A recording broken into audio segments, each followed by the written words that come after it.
Cinema చూడబోతున్నాను. అది వీళ్ళందరూ మాట్లాడేదాన్ని బట్టి ఇతని దగ్గర చాలా మ్యాటరు, ఎటకారం చాలా ఉందనేది అర్థమవుతుంది. ఆ రోజు మీరు చాలా పెద్దోళ్ళు, నాకు రావట్లేదని చెప్పింది కూడా నువ్వు ఎటకారం అది నాకు డౌట్ వచ్చింది నాకు. కాదు కదా, ఎస్కేప్. దర్శి నాకు ఒక వెబ్ సిరీస్ తోటి ప్రారంభించిన దర్శి అప్పుడే అనిపించింది, he's going to be here for a very very long time, take it from me. He's that kind of a dedicated actor. అసలు మొన్న కోర్టులో ఎంత చెయ్యాలో ఎంత చెయ్యకూడదో తెలిసిన మనిషి అనిపించింది నాకు. కోర్టులో కొన్ని క్లోజులు తీసుకొస్తుంటే ఆ రియాక్షన్స్ అక్కడ ఇంకా ఒక ఆర్టిస్ట్గా ఎక్కువ ఇవ్వాలనిపిస్తుంది, కానీ అలా తక్కువ ఇచ్చి అలా ఆపడంలో భలే యాక్టర్ అని అనిపించాం అనమాట నాకు. నిజంగా I wish you will come up. I wish కాదు, it's sure that you are going to come up very well and be here for a long, long time. Niharika, my heart come.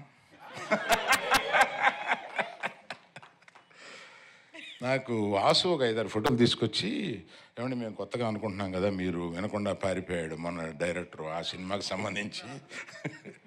నేను ఈ అమ్మాయిల్లో ఎవరు బాగుంటారని 3-4 ఫోటోలు తీసుకొచ్చాను. ఇట్లా ఈ అమ్మాయి very good తీసుకో అన్న. అంటే ఏంటి ఏంటి మీకు తెలుసా అన్న. అబ్బో ఆవిడని ఇన్స్టాలో తెగ చూశానా అని చెప్పాను. నిజం కాదు, ఏం వాసన అడగండి. నిజం, ఒక ఫేక్ ఐడి తోటి ఫాలో అవుతూ ఉంటాను ఇవన్నీ.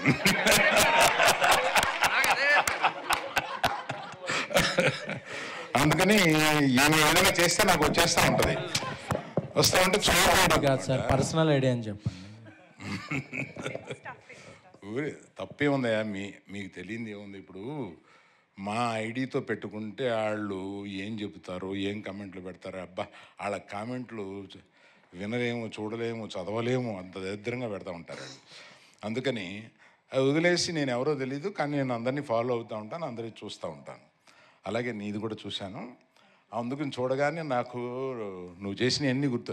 చాలా స్పీడ్ నువ్వు ఇన్స్టాలో. So all the best you. I wish you have a long future here. ఈ ముగ్గురు